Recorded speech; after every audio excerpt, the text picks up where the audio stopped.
Amen. Praise God. Hallelujah. Jesus. So glory, glory, glory, glory. Hallelujah. Praise God. Thank you, Jesus. Hallelujah, hallelujah, hallelujah. Son of the Praise the Lord, praise the Lord. Hallelujah. Yeah, yellow it's a man divine also. Faftailo ngalilay. Faftail fatas may for your long but ye matter tanga take me malawal matter walla. Amato yelina langil matter tua. Matter teto no oil tua. Tumu ilia lofa oil for tua. Etumu ilifa pale. Matter talo neiva angole aso tama. Am taina for ne por calamilia tua talo ilo fio. Ela luanga pa ye yellow toy.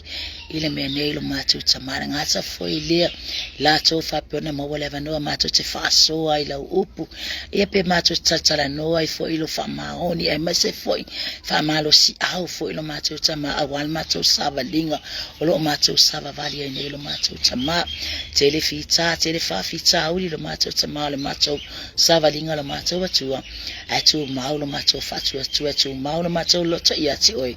ona we fitala ya la uputama famanuia falongolongo la fana famanuia foile sunga fatono la mato watua ilanga leo la wafio mase foil malosi atu fapion fatino itute favor fapion nga fai malito to ina la ngaluenga famanuia la upune ya fiafitama ona o Yesu wo wole mavala awatwai amen amen ye fatalo fatuta so ainga ne vainga la fiafi Diswafa mawalunga loloto la uteli Oritasa wadi faola o Yesu Keriso o iyo le atua fa mahoni o yefo le atua siri ese o yefo le atua bo ya fa ya venga tele molo soifua yale ngata fo ya o tato lava le tino Keriso ya porfana wale atua ya neva ngala fiafi e mwai o fatalofa le sursunga fatonu ele ngata fo ilea le sursunga le fafia ngainga maisiona yo lato faletua ia fasa lo falo ia se foule nei por kalame ia ai se foyo fasoa I ne ia fiafi wa ia mau mai nei vai ngala fiafi amen ia angale leile atua famanuia foi lau sidisila ai mai se foyo lau fa fonga ia le anga le leo le atua amen e ngata foi le ia o woma pa anga le nei vai ngala fiafi ia o te fatalofa ya ti oe le wo ya ti oe le tamale tina o le tini talavo o le tama talavo tato malavo lo tato militino fatasi swa fo Yesu Keriso ne ya tato tu mau malele fanga etia ya walu lo tato famalo ya Yesu Keriso lo tato li fa amen hallelujah o te tonu ne vai ngola fiafi wa o le nawa ilunga tato por kalame tato tu si faitau e mawara tato tu si faitau ile fa alinga o lo namta upue mua alon foi upe tolu amen fa alinga lo namta mua alon foi upe tolu fa mai le faitau amu ia le faitau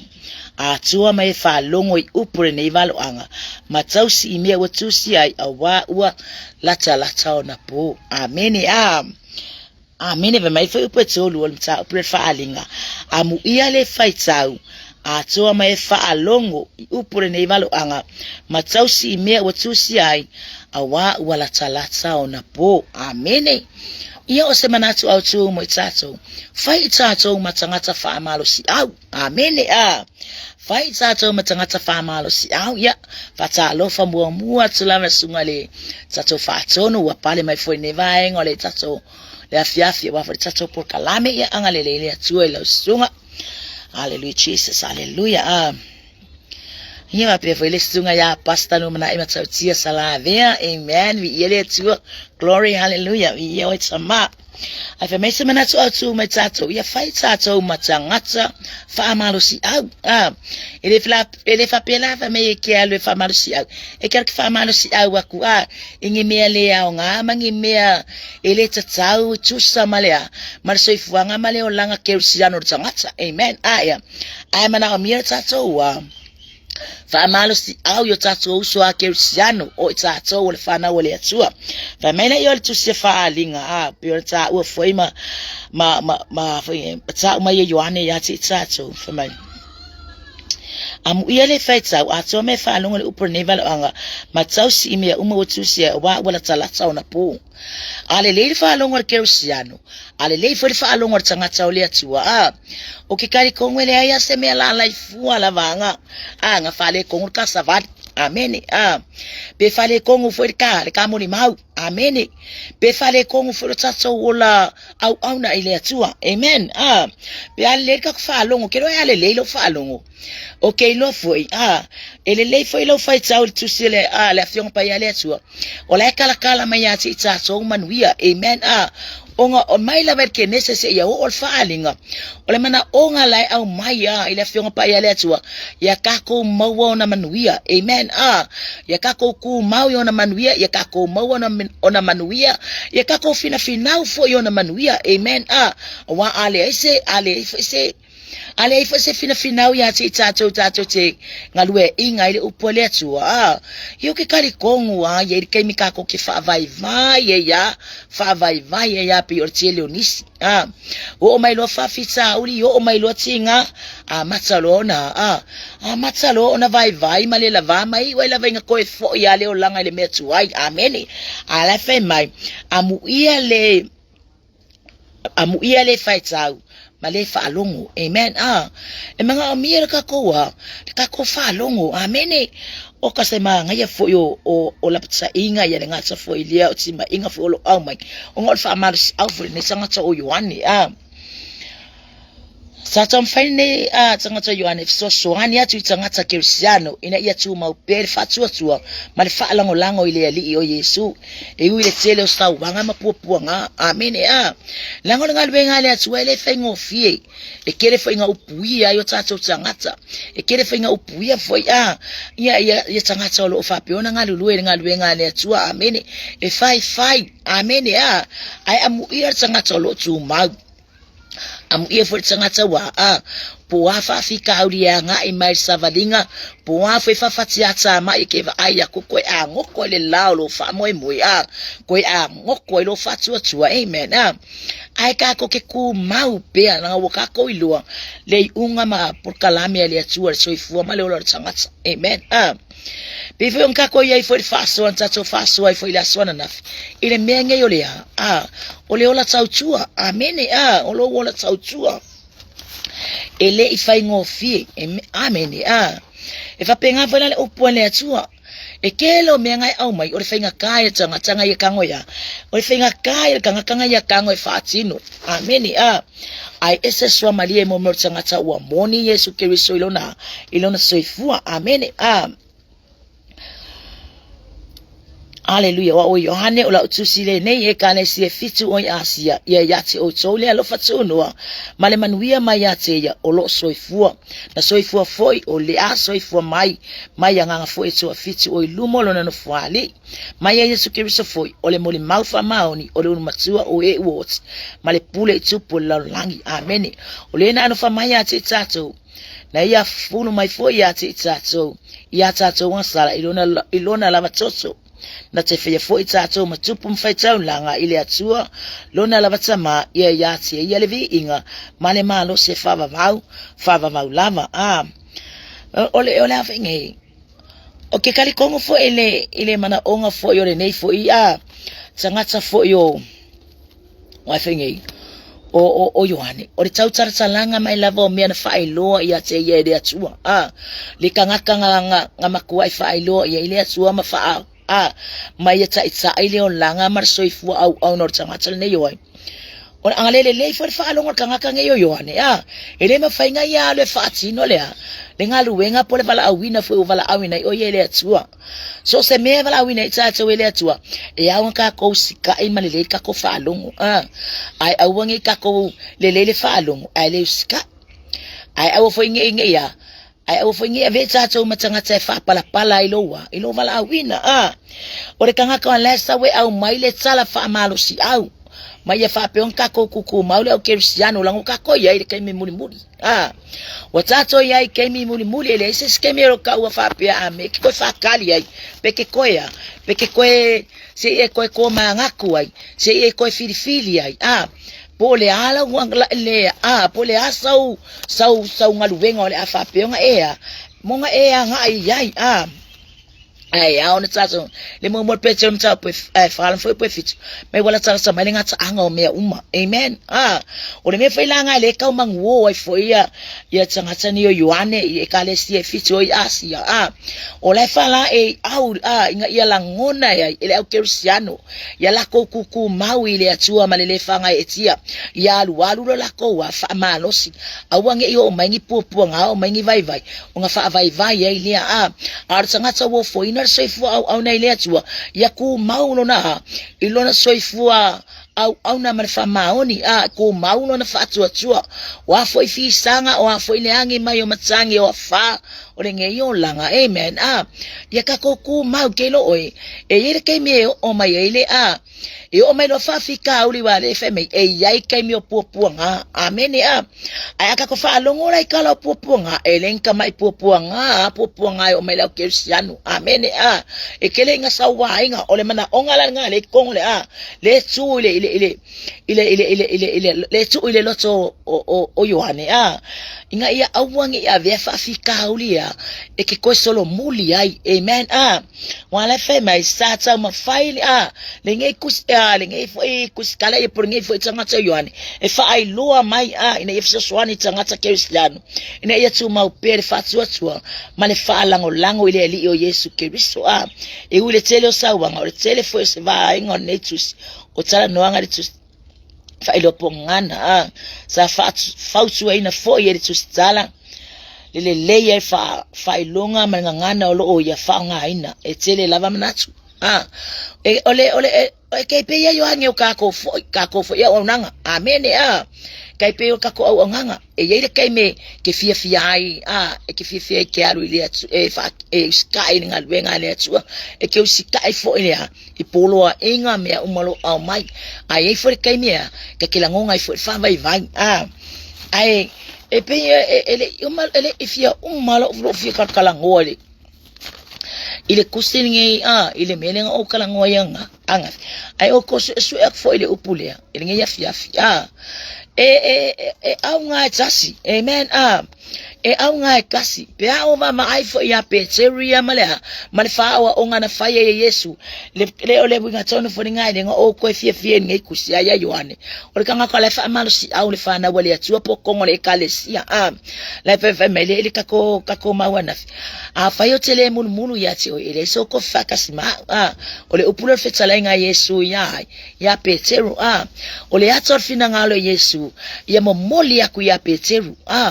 e fa penga uma foi ale tu sile o te faitsa o nge ya fiaf fa persoli e au nga kasi amen e au nga kasi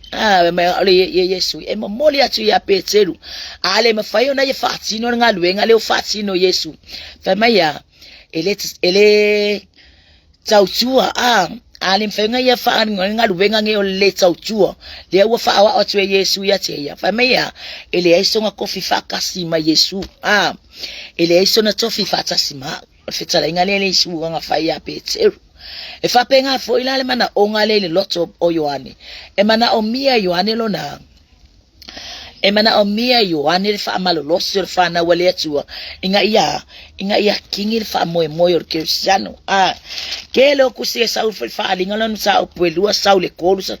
o ngala vaila patsa ila va Yohane o me o fa iloa ya ele atua ya te ia amen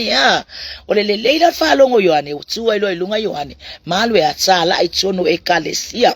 ye fitu ya sia amen ole mana onga foi le loto Yohane ia ola ile au Cristiano ia awange fa vai wa fa fika ulia nga e mai au ke fa vai amene ka ko lo umame e vai e kale sie ya la le tsa o mai le a ile fionga pa ya le tsua ale ma nga ye mo merka nga ka ya ai le ka ko fa longo ave o maskanga ka kau ave o maskanga ka mo le mau malosi kau malosi ya fefo o maskanga tsa ya fa tsua male malosi inga ye ka ko ku mau ile ile nga lwenga le tsua ele fa ya mo ka ko la langi nge me fitselenga Yesu ya Petero afe kele fucking nga lwenga le o fa wa ya ke o e fa penga fo ele fina nga le mele tsala no fo ya Yohani e tono e kalesi e ya nga ka ko fa wa o ime uma wo fa ilo ma yele atua ya lana inga ya ka ko nga lue makako wa kia ya inga ya kupukala lau no soifua au na ile atua oli o ile atua ai fa ile atua me sisi mo fa ile atua me sisi mo ka ko fa na wale atua maile Yesu pekedu ai le fucking nga lwenga le wo fa tino atumo fa ilo ya ti oi ile yeso ko fifa kasima ile ma fa fo yonga eva ai le mamalu male matsango fio le langi amen pe o ka ko ya mai le mo ne me ka ukua fa penga fo ina le nganga fa malos ale le ka ko fa malos tanga tsa wo fa vai e kula e mai fo yo ka ngaka e ko e kula e mai fo ka ngaka mga fa wow e kula e mai fo fa pe ya avea lava o ya makanga ka au na amen au na ya Yesu se ya o ke me wa mutsa hai ma fa mai por kala me le tu le la lang o fa mai le amu ia esa ska e ma fa longo wa amu esa ska amu esa fa ya fina lo le tu wa manka penga le tu le no umo le manofo anga e fa pe onga e afio ku yai ma totally sure ai marka ko di fara Yesu ele ma failan ka ko va ele ma malu amene ele ma fayon ka ko va ele ma malu ma ko fio le langi ele ma fai fo yon tsa tre fa atasi ele ma fai fo yon tre fa atasi yo ringa tsanga pe yo o ile fa va pe ale fa tino la wa nga luwenga le fai lo mai Yohane fai lo mai Yesu pe vo ka ko pukala me nafi ele ma fai so ko fa ele mo so ko fa kasima ma Yesu pe fai ka ko kere ku maule upu le atua amene o hakinga o akawe mo ngaka kama fai o kango ya ke popole fu ngaka we mo ko pe ka ngaka ya ka wemu e ya yar kai me ela ngona tsanga tsa wemu lang ka wemu ko e per ka ngaka ya lai e va ai ma walalo e ya yar kai me lang ngoi ka kama walalo le me ya le ngake ngaki fa kingo ka ngaka o le ngalweng ele au fa ngalweng ale tsua amen fa penga pela semana ongolo fa peona mana o mai e tsusi le angelo le kale mai e tsusi ile angelo le kale sia Efeso o mene o fai mai ai le u ile fetu e fetu ilona lima tsama tsau o le savane tsono ngala me po au fetu wo o wi lo au ngalwenga malo tinga malo onsai ina ua le lavatia ye waleanga o tsofo ye o fai mai o apostolo ilato ai le ai lava ilato o le menga le ke mga fai lo amu ia ele ya se senga fo yo iko kongo fo yo kusefa linga i me fa ai lo mai ma me ole kupu ma me o fa peonga ko ya warning ai la ka ko wa sabadinga ai amu ia fo inge ka le si e fiku amen amu ia fo inge ka le si e fiku fa ai lo ya ya Petero fa ilo ele tuepe ano kala ngoa ku e ka le si e fiku e kusa ele ya se ka le si ale o ya ka ko o kako kala ngoye kala sia kala ngolo soifu au na e kala ngo fo lo wa fo lo wa fo yo au na ile atua lo wa fo yo la tau tua engalu engale atua la kala ngo ya kako o yo le kala sia wa o le kala sia o kako o mo le kala sia amen wo wi lo au ngalu benga maloti nga malo on sai ina ua le lavatia ye ua leanga wa etofo fo ye ua fai mai o apostolo ilato ai le lava wa lo fo yo tangata pelo ilato ma ua le lavatia wa yati o fo ile on sai wa etautinga nga ye le upole atua ele seme kako ke popole ifua amen la kako ki nga ifua le va ya ku le skanga la fa per pila mai ya fa malosi kako ke ku ile olive mkako ka mafai nga ya kako kako wingu ingalwenga fa pe kako ngalwenga le tsua ya aya ku lava fa pala tsangata ka kia pe la nga ile ku fo ngaka pe ku mo fole ka le sier kemia le kemika ko ke la ku el kemiwa famasino ina itsato matsato ngalwenga fight ile iska ko me ma wife ka dia itangata ya ola fo fa alongo nga ye upone tua ola fo ye ai au mai le afionga pa yene to ngefef ya ka ko ku mau pe amene ya ku mau ya ka ko ku mau le ile ngalwenga wa fa peona tako ku mau ya Yesu Kristo amene we ya wa o mai ya tsato me o lo fa peona lo fa peona na we tsato le tsato tsama amene pe nga we tsama o Yesu ya Yesu nga ye failo e fa penga fre na o tsato batua ya tsi oi ya tsi ka ko ke no le mana o nga awonge ka ko wa awane ifano se so ifua awane ima walo soifua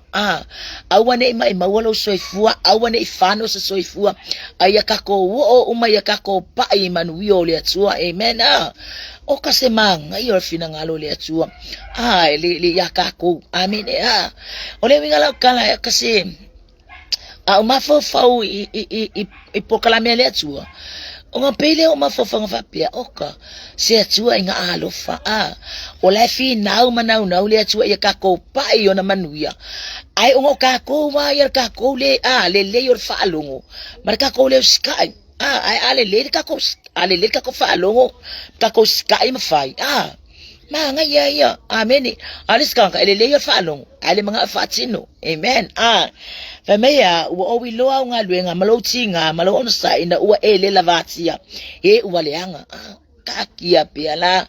kanga kayo no fa pionga vakule upu avatu foile fa so ale au na langa ole kako ke ole le tino ale ka ma faya ale nga e kako ke epele tino e kako fo ya kwe kako fo ya kako ke karisua mar kako wa mar tato watua ya ave o fia maile tua ave fo ya fia maile tua amen langa le kele la ke sano ele yui meseo langa le lei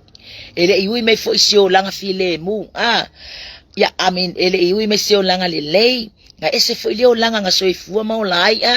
ai peta i waka ko iloa le lei ole atua wa fa iloa mai fo ile atua ya tita to e ala ya Yesu le plan le atua mortsanga tatu mau mortsanga tfa atua sua marka nga kakaritsonu marka nga kafi na umole atua ia nga feme ya mai ele mafayona va ai if mai la ye kako ke ngofa kasile mamalu pe peteru ale nge ole mali kero alwa ngafi manga po o mafo faul karange ya peteru le mai ole atso le afina ngalo Yesu ia momoli atu ya peteru ale mafayo nge fucking ole le tauchua por awu nanga le tsfati no ele malifa awa onga le te batia ti oi amen fa maila ia le ai so coffee fa kasima e fa pengala mana onga le ya le yoane amen ele manga o yoane ina ya kako wi ese male awala langa wai lo yoane manuia wo fa lo ye le tsua fa lo ya amen la fa mai yon ole faalinga a Yesu Kristo na tuwina atuele atua ya teia na ya faali mai iana au ona o mea etusa ona vade o mai wa awina mai fo ia lana angelo failo mai ai ilana au na o Yohane ole na moli maule afionga ale atua male mau ya Yesu Kristo o mea uma fo ina ya va aya amen vai melo le amu ia e faalongo amu ia e faalongo ma amen me amu ye faitau atua male fa longo I upole ne valo ona tausi I mea etusai wa wala talata ona po amen ke le yo me ngai au mai ele atua kako ke kausi ai me siale loko amen ai me siale loko kilo ya manu ale lo tsanga tsai esme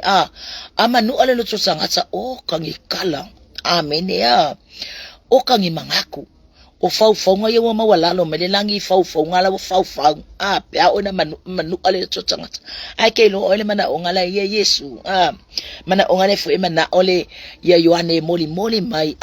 le mana o moli mai le ye kale siefit ya awange ilako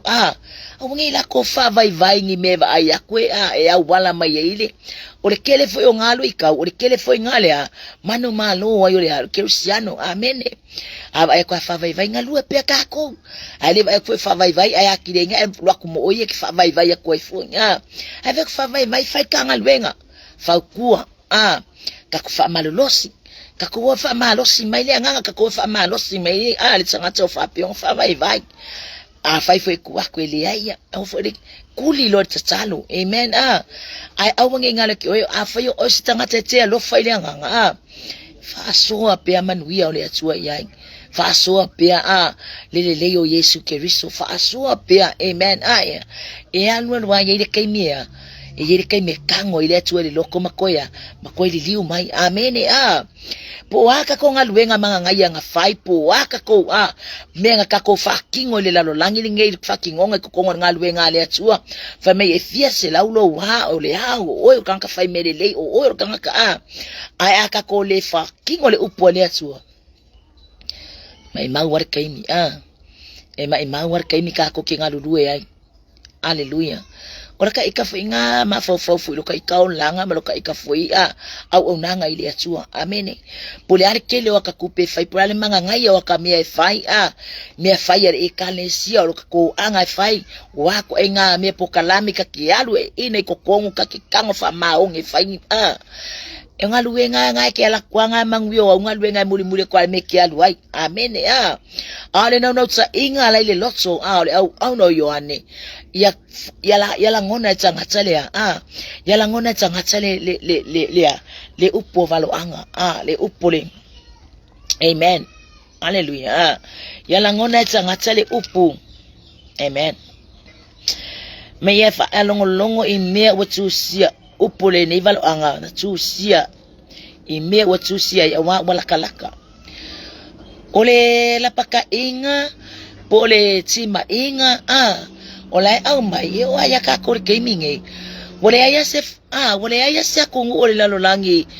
o ko afile mur gaming ko ngala femengi sole o ya se o se vai ngol la langi wo mangungu o markai mingi amen yo ala o Cristiano la to momoli le upole atu la ko momoli mo kele nga sawa inga Cristiano e me lo la ko ngalulu e mafati no ala feme o ka ko ke pole fu la ngala feme le fe on pa ele tu e fasio ki o ka ko kingo ai ula pe o ka ko yo ki ar kingo ya o la me ar kingo fai o le nga ngartsanga tsainga ya fasao ina amen ai manga ya ka ko kilo foi male popo ai foi upole atu nga ya fiaf nga ya ka ko fa ma lo si so Cristiano fai wa ya ko vai se fai yo makaka ki fa ala e awa ku ya fa ma lo ska ku ya lo lima wange eva ai ku lava ya ngalo ai ku si lo makua nga ngore meu usau nga me finga kuwa koi ya ai mole sawe ya mafa pia koi ya sele ya ele olfina ngalo ngale tsu ele olfina ngalo ngale tsu e mga omia oile tsu ale mga omia le tsu nga me vai ya amen ai mga omia le tsu oi e mga omia le tsu ale mga omia le tsu me ya ka ko vai ya ifua ke por el kangaka amen or kangaka ya lo tatsu tsangata amen ale no tsa inga ole au na le atu ne ya fiafi ya ka ko fa malolosi fa ai loa le me au na tatoa saba vale fa atino amen au na fa ai loa me au na tatoa fa atino au na tatoa fa atino amen le fa yo le e kalesia e feso amen saudi e kalesia di saratsaisa o me manga le fai loa mai ele aila kako fia fai kau falinga makako mama ai ila puka ingangai au mai ai mai se foi me wa vai le ekalesia e au e vai umaka ko le ekalesia ole ator kanga ole ator itsato amene ole la paka ifo ia yoane au na yoane como ekalesia ye fitu inga yala ko kuku mama la ko finga ia kako ai senga mangere ia e kulila umang mai ai la umang amene ia e kulila umang mai ai la man ia e ngalue ngale atua mai ia sapaya manuia o mantape na ile atua mo tsato amene ai kako au ngai ile atua le fia kausanga lo soifua ai o le keimi ai le sukako ai le sukako pale ele ai foskako ngofuanga ile langi mali ola fava o mantape na ile atua ole ngai me ole loko e kupu mai e whaafika hauli o tātou tangata. O le loko whaerenga e hika. O lo loko whaerenga makapea pea. O lo loko whaerenga e manga o ngā asolo fua. O lo loko whaerenga e ngā ungawa ia pe o le sikanga kalale ke le mai anga o loa makamawa ai ke mga o ki kalangoa ia ti oile nei vai ngola fiafi. E le ai e lo o nanganga mana o ia ile atua. E le o mana o le ke ko singa i mea le lalo langi. Langa la femena feng pa ele atua o le fia le lalo langi o la fia a wakeke e le atua pe aka ko fia le tino o le fia le lalo langi me la fai le lalo langi famia ke le atua amen pe aka ko fia o le me fai la ngale au mai fai ne fiafi ile tusil ne ya Yohane faalinga inga ia ka ma fai o ka ko kanga ka ia au wangi o ka ko wa po wa fa fika uri anga ai mai fia o ia Yesu fia o ile atua amen wa foi ki ngam fa fikauli o wangi ka ko vai ya kire lo ka ko wa o ke mari o ngofo o ke ngofo fa ma fa i me tsupuli o langa mar so fuanga pe o le kai me muri le sawa fa pe o ma fa ai se ai ma fa yengo ka ngo kali ya ku puanga ai se ai ma fa yengo ka ngo o ka ka ma fa yengo o sasa wa me ka mea e kake kilo ako e makwa yo kale mafai ngo ka fai e kake mafai amen ai fa fekai le atua i por kalame le atua o le ia ile avangoa kako ke ngalulua e kako ke fakingo ya kako wo ese le au kerusiano fa na wale atua kako ke o ese ai le yo o mai pupu nga ia amen o le avangoa la le o le avangoa ile au maua o inga iru karu e ko mai se avangoa kako ke sa ile kwa makako wo ese kwa ele yo o mai le ungole lano langi amene ele yo o mai le ungole lano langi lang fa mai wa pu o naso wa sa wa kako ya ile ungole lano langi amene o ngo fa pia makai mafai fa pia akava ya ko sasa ya ku mai o mele anga o mea wa pe langa o ami o ngale ari lano langi amene e manga o ya e fa maka ule au kerusiano e manga nga fa maka mai ko di liu mai ole me velanga le mana o mia i fo ele ona ne yo Yohane ikukongo e kalesia se awaka ko ke fa vai fo ikangaka amen kuli pel kako le kako au nanga ile tua langa ke lele e ke le manuia le e alwa manguia ngaka e alwa manguia le tino le kako ke ngau kako fie ye kai miringai e kai me mukai e for kai me kele ko va ai alu kako au nanga le au na le mana o ye le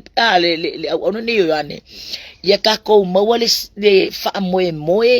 mal kako ya kako mawale fa moe le kerusiano la mera mai mawe fu kako kai mpe kako ilo ele su kako manguie mawai amen ale fu mana tsa ule upole atua o mea le lalo langi ele su kako ngu ele su kako ngu ole su kako ngofanga lalo langi amen wo maka penga ele atua le lalo langi wo maka penga ele atua kako ngofanga le langi amen kilo foi la ya yo ile kusine ile kenesele el fofo inga ile atua le lalo langi na fa ile atua ya tamu ma eva amen me nga ola fo ya tamu ma eva si olanga filemu isi olanga fia ma si olanga sa oloko ainga ngale sika ya o eva ile fato nunga alu wako foi ma kamu ya le lenga fa alongo ai o le me o kupu o le se usika amen o le se usika ile polo inga le atua amen enga sa o loko lava amen enga sa o loko mafia fia sa o fiu file mamalu o le atua amen sa o fiu fila o le mamalu o le atua ngale engi kelengi mau mea ai fa fetai ile atua ona o ava no le au mama ona o te ngofole mo ko kilo ile mele ka ko ki kausinyo ye o cristiano ile manga o ya e mawe popo nga ma fa fitaudi amen o le foi la ya ngani e foi la le foi la ya ngani e au nani o yoane ye kalesia nga ye fa malosi amen awangi ka ko wa ko vai fa fikauli awangi ave fa fikauli mamea e la peka sa valinga o finga velo va air kangaka ile chino mamea fa le tono e fola o nanga ai ka ko fa malosi e le sauris kangaka ya e fai lo tatoa e fai oi amen e kire sauris kangaka e fai so manuia amen e le fa pe fa vai me akiro le no tsa inga ya uma lo tso lua mala fa na ya umale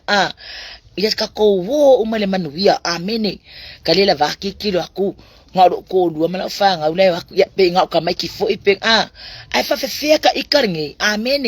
fa fe ka ik mala tsa o na ngai le atua e ma ngai ya ka ko fai ka ula finga pa ele atua makako kango fia fa atino la nga fe mer fa dinga nga mo boran foi potso fe mai amu ile fai tau atua mai fa longo le upole nei valo anga matau si me wo tu si ai awa wala tala tau na po amen fa malo si au ngala au mai ai ele au na ne yoane ina ia tato fina wai kako kuku mau ile atua kako ekele ngai promise ile atua pe aka komang malo mai de tu ina na o chino amen ia kele e kai kau kalangia la ko nga o chino kele o kai me faso ai langa foi o le e lua va ngai e lua manatsu ye ye foi ngai e fai orta ma fai mai o le nganga ye ina ia fa ola ina tangata ka ma fai mai fo ki polo ye inga ia mo sana va inga ia la ko ia la ko fe wa i fa se ma ia kele la manga ku ngai au mai nga i por kalamer ki polo ngale sawa e fasi fa umakia amen ai amu ir cristiano wa mausalilo na lotso ile atua wo ya kari kongo fo malona lotso atua o le atua o ia ngake mafaya ona fatino mea umakako ke mana na ai o le atua foi o le atua ya lo fa maoni o le atua fa pale ke murka vai mer ke murka valea ai au ngako ai au ngako fa malosi fe mer fe punga lo se fu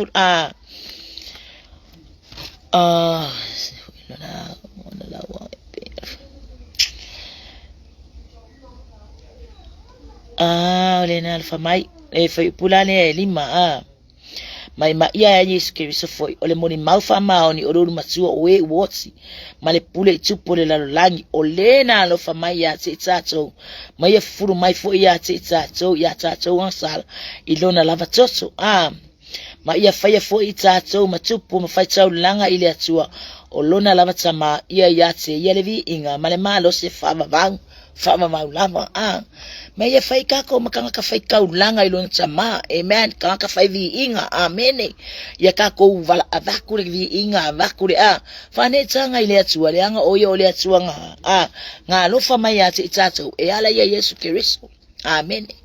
pe akako va ma ai el kako stava linga ma kako ka fulinga ile o se e luala ngona ngai au mai e ngata ti polo o le amen el sila fia kako va ai le sala inga foi ke le ia e ke le atanga tse savani ma pe vale vai e ke le akanga kai e alwa luapa mai fa pe fa ke ka inga e marosi ale lo tsoide atua ma e kai o ki polo le kilo akule e lo kilo akule ma ngaya mayole ma ngaya mayor kanga o kongo pa ma ngaya mai pesi la ia oka o pese nga kai pese ma ko singa lo ye lo ko le ki ko fia o ye menga e ya nga ke va ye ku fu sa sala male mangongi o menga e fia ye e tsapa si chulo ali nga ka fu ilio marubanga me va penga menga nga lo ikawe ka ko le au kersiano lo fa penga le nga o menga nga sa wa le le o langa amen o le menga makama ye le o langa apeta wasuwia o ka ko o langa ile atua yala ile lo nanga nga pa ia fa peona ye fa malama ya tsa le fina nga lo na fina nga lo suwia ilo langa pa ia le atua ka ko lo ko li lo amen kwa ele ko mga wa ko failo lotso amen nga pa ia le atua lo ko wa e pa ifo ile mamalo le atua male male ro ye ro fo le atua ya ti o ya ti tato wa makwa la pisi me umartino ne au ka ko nga wa ko ka ko lo ko ile atua ayele kai me ko ya ile kai me ko sa worki apuno amen pe ya kala fo ya yop me me le ko le wo sa wo ka milo le la langi wo suwia o mau langa ka amen wa makwa suwia o male la langi wa makwa yo mai o male la langi kya wa le so pawa o le so mangmalo wa makwa yo ka milo o male la langi wa le se ve pangole la langi kile ka milo wa makwa efa ya inga wa kwa yo mai o makanga ka kya nga kala ngwa ko ya ti apolo ya Yesu likala le yo afeme yo afeme le tu ile ya saka wa o ngoyo ya va pe wa o na fine lo fudu amen me wa o no yo afeme kala yo o kile saora ya yo pe me ya kala asaka nga ke kango le afasa la ngai sio yo yo amen me fa kanga le tu ya la ya yo amen ole akanga le ko kilo ye fo ya ile ka ko kusinga ya fia la fa malo si awe fo le au na o yoane si yoane le fa lo ye le tu le mo tu patamo le no fo ali yo le tu makwa ma ofo ya Mama ko maofa o inganga le liwa ile o langa o kakangi o yoane wa makwa kilo le makaukia o le atua mama ko kilo le malu pa ia no fa o inganga makwa ku le loto so skanga ka pa ia ile atua so skanga ka fa ilo ile atua fa peonga fili wa inga me ili soifu po fiala le meka kio ye ele mafai nga ve eselo mafafa ule mele nga fa ile atua yaki oi o inga ve ka kilo ile lo fo le atua soifu male male ulanga tsangata amini ile mga o ya fanor tsangata ile lalo langi ile mga afing fa me sakangi famile atua ya sakangi mayo ela o ngayop afeme ile mafai nga kingo fasa me kakala ile atua alo e pa ia yo ele ole loko ele nga le mana o ia ele ole loko ele nga le mana o ia au ona ne yo ane tsa o e kalesia au ngi ka kofi ngofi au ngi yo mai lo fa afika uri mapopu nga ka ko fa ma vai ak fo ile ka iko kongor ka ko nga Cristiano le ai amen ka ma fai la nga ole la lo langi ngai e umaya ila lo ngai amen e umaya ila lo ngai lo kawi artsanga tsu mau ma lo fa ma tsa ile tu ma fa tu ile tu maya fa me e so ifua pe ala pe o ye o le fa va amen o isikanga kama ai ko le au mai lunga warning ma mai fo ngi me vinga e fa ma lo si au mai ai kilo ko ikanga ka pi amu e kelenge fa ya fa pe au ku ye la longa me pepelo le e fa kara suar le kanga karchino amen ar kanga ka le atu nga kela ngonga inga mela au mai nga kela ngonga inga nga kela ngona le fa no nga kela ngonga le ko fia au mai la me e nga tse dio kanga ka kongia kule la ngo me au mai lunga yo le afi makanga kai oli le langi ka kiva aya kule manga ngaya mayo ofisi na sina pale mayo la ko wow ila mai pe ya aulo mamea umo fa peona ai ka ko kilo akula ka ngaka ye fa vai ka ko kilo akula se ya we mai le afi fa atala fonga fa pe ongi me ile mo ya ke manga fa ilo ya tse o Christian fa penale na no tsa ingala ona ne yo Yohane tono le kalesia fitue kong o asia inga yala ko bola ma yala ko malama ale matala fo ila ko me umangi ala ko le mafai fo ingala ko fa kingo me o valo anga ya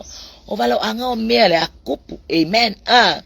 langa lale femiska nga kafia fiala ko lolang ile yang nga me ngar suia le lalo langia fa me finger kala ngar suia la langi la lang fo aku mau amen wow asia ala me nga kupuyano la me nga kupuyano malong inga mafana wono malong so olu amen ile fa pe se me nga mai fa kala fa ngongo amen le ya mo imafa mau ni me le tsautsala ye upole tsua amen fefo me fa ye fa yo kanga ka fefo nga fa e kai pe ya la le ole nga tsupulanga pone ngai fo ibai tsau ka ko wa so ifu mo ka hola amen wakala ngona ina le upole tsua amen wakanga ngawa yaka pai de mangwia yaka pai de mamanu yaka pai ile famanu yanga le tsua kanga ka aku mau mar kanga ka aya kilo amen yar kemi o mai le loko famo lunga kele o kemi fri kemi yo o mai le fa so sunga winga la langi kire fia down ile skangaka akelo oya selemanga yo o sabadi nga Yesu sabali Yesu marfa o ngale na fa Yesu ya Petru efemai aire fa yanga wenga le fa kingole Petru ile so ko fi fa kasima be ani mafainga na sawe ko kiwa fa kasima kangaka be am fainga sawe ki fa kingol nga wenga le o faya ile mafayo na eva ile mamalu mala masango fiore langi ile mafai fo yo na tato e fa tasi o ringa tsanga be o le fa vau ya ile fatino ina le wa mnangali amene male manga yo kala wa fa ala wa Yesu ile ngata ina fa alongo ye Petru ai fa alongo ye au so ala apostolo ngale fa pe nga fitsala Yesu fa pe musu Yesu fa ilo ale amatsanga felenga o por kalame male ale atsuer kangaka ya ola ya mautino amen Yesu ifuma ya mautino o yaile le tsonu umol fa mo el Cristiano be akako ku maula o wangi kako fie selema nga yo mkanga ke rolong ku langa tu amen e kaule kinga nga fu ke mo fati nga loto le stangatsa amen e fa pinga fa kako ka oli aka ikale atua uma ko nga fai mai kanga kaya ka ika ile ka kila ngonga ngale upole atua ya loto mawalalo mai e fa mawalalo ai nga va ile Maria ile o se vale ya ile o se vale o me nga ye o mai le au na ne yo Yohane tono e kalesia si au ka ko ke fa penga ku maule ka le fasa lo tongo fasa lo tsoi o ile atua maku maulo fatua tua ile atua e siri ya ku me ole e siri ya ku mangwia nga afa manuie o ile atua afa o tsangata tu mau o tsangata sa ili mafina finau waki nga o mai wa fa afika uli be fila kwa kanga po o pe apa wale me isa wanga sala amen ena me ko ngale ka fa fua ngale fa misa amen manga ya mo miori kanga ka pipi ile loto ile atua amen ya wafungi ni meka kilo fu ya fa inga ka ko va si kama fa ave ese mangame ai kaula lo loko ile atua amen ai kaula lo loko ile kwa ya o mera bala wale atua ya eke alwa o ya amen ile ngime ko fa lave me ya ki o ile ngime ke ko ba wane me ka ko wola le chino nei o ka penga le leo afu ia por kalame metsono inga afu ia ka ua nga me uma amen ile kiri al mo nga me le langi male ola fa va amen ele kiri al maka ko nga me pe va pe ka fasilo makua la mai la longa pe ka fasilo ya la mai la longa me ave umanga me nga ave fia ave fia lo ka ko wo ka ko ke fa atali tali yatu ime wo mana na promise ile tu ilo na tali ilo na fin ni sianga merchino amen Fafkai le tua ngi fa manuianga le tino ile ngato ka vale o fale me kele wo ye fa manuia yo tato yo wa ao matato lima ai o ke manga o fa ilo ne ye fiafi o meange o kere nga fai matu o stangata amen me foi le wo me foi le stangata ma mika loko ka ko kilo fa me ya kaya le tu le ngi me mika ile ngi kasi ale me ke mika lo watua amen ke mika lo watua ngori kele o mangwi o le atua ma sosia o le atua fa pe nga ye fo wa e mai motato amen ai ma e fo yer ka ko wa ngalu lue ma le loso atua nga ye ka ko finga ye ka ko mo wore pale ma le sini ma le autu por kala mi umale atua ile langi ma le ola fa mo ke siano le ka ko ke nga ye ku ya fa yo tele mulu ya ti o ile so to fi fatas ma ole akor fina ngalo Yesu ya momoli ya kuya Petero ele mafayo na e fatino ngalwenga le tau tua le o fa wa atu ya ti o Petero ele ai so kofi ele masi kofi o pekelu e mawa fakasima pe afaye kire ka fa kingon ngalwenga ne ole aka foi ngale au nanga ale au na ne Yohane le kusifa linga nanga u fa ilo ye le tua me uma ya Yohane o fai loa e le atua balo anga ya Yohane nga ifa peonga alu Yohane ta watu fe me wa pu le nyaso wa wala talata ona po amene wala kala nga po wala kare kaimi amen le se skemi ka ko fa kadi ai le se skemi ko ka penga ko no soifu au na ile atua mo soifu ya malie ya ile atua ka ko ngayo ingam ka ko por kala me fai amen ya saul ya malie fina ngalo le tuai kangaluenga amen ya manuia foi fina ngalo le tuai kakoa savalinga amen o wangi kako kuli le sa o male lu kako la ngonga ma le tino ne amen ai manga yer kako va ai male lo tsoma ulalo amen le fawa ongana le fa Yesu ya Petero afa maila Yesu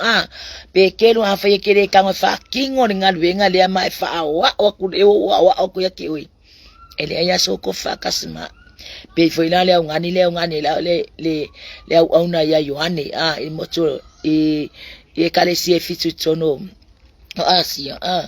ya ku mau mane loko kekele wa fa fika uri mamea ngai mai se ko singa ngo fika ko lo tortino amen ore kingo ai ma vai me ar kingo le tu mawile atu amen ke me venga ko fisile era ingala mangwi ale ingala kalfai wo umakwa ngai la komakwa ma umakwa ya mangwi wo umakwa okalanga fai amene ai manga yer kakowa kako fina matato tutu mauli amiotonu wale atua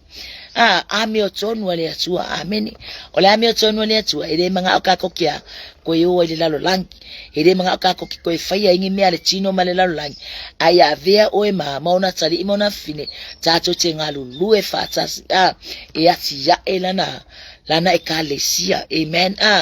ole mewile le kawai fa va ainga ole ainga ole atua ole ainga Cristiano fa va ainga amen wa maku maulia amen fa va ainga fa va ainga ole atua amen langa ye kako ke le famasino pe kako ke ya kero kanga ke akwelea ile alu ile no fuanga lo ye ainga ole atua ese for the man right ai watu isiona ainga ole ile fa vaura singa me fa va ainga amen ai manga yer ka ko baba ai ile langi maleon la fa va o inga lo mau tu ile ale ole fa va ainga amen fa va ainga ole atua amen wa makangi mafa wa yai ko ngora ainga ole atua don't worry ngofolele ya inga wa yaile wa yai manwi ole atua wa yaile mamalu ole atua ore ise miki ko popole pe ko ya ko vale ai pe ko mafau se passe se os kame kikira onga pe ko mafau asia langa fo ole wa ole mi olo o yaile le manwi ole atua ko kire ko fia ai fa pe ka fia ai se ma mo ele la mala ka kupi ka fia ai se ka wi se tu lo fa fonga aya wa ole langi male ole fa va ki sa loko ai me uma amen o aulo o ngang fi fai aulo yele daya o lai e ufile langire aulo maalio ya chacho ne vai ngala fiafia fa merka ka au tu fighta to matangata fa marusi au Cristiano fighta to matangata fa marusi au ya Yesu Kristo kako uso wa Cristiano fa vai ya awan iti wata talo awan iku wata kakalo awan iku wata komoni mawak ngaya koya ito no la ngole atua amen yo kar kungulan ngai vai ngole fiafia or tato mta upunane ya fiafi kai kong foya boyelanga leo le atua ilotom finangalo fatai la ang way mai ngata fo sungal fatonu au na le atua ya mai se fo fatua wompa anga stato prokalame ne vai ngala fiafi fatai lava mo fa bano ino lo time ya kai kong yo wo time yo ni sport kalame muri ai mai ya anga le atua ya ti oi ya ngole atua ne ya fiafi ya fa utato se salo